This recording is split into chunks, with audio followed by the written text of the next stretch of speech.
Hello and welcome to our Disciple Training Camp Bible Story video. This is our video for September the 20th.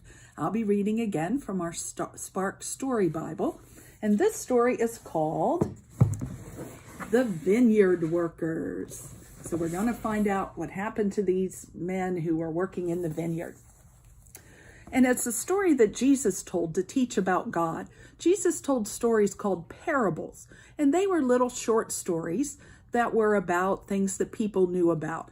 A lot of people knew who vineyard workers were. Sometimes these stories will have sheep in them or goats. We'll hear some more of those stories as we go through this fall. But today, this is a story that Jesus told. A farmer needed workers for his vineyard where he grew grapes. "Will you work in my vineyard?" he asked one. "How much will you pay?" he said.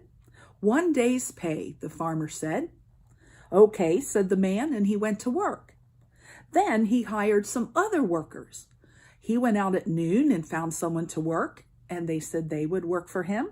And then later in the afternoon, another man came along, and he said he would pay him to work for him too. Whenever they were done, the farmer paid all of the workers the same. Look how this worker here looks in the middle. He was very angry because he said, "You paid those last workers the same as me. I worked longer in that hot, hot sun."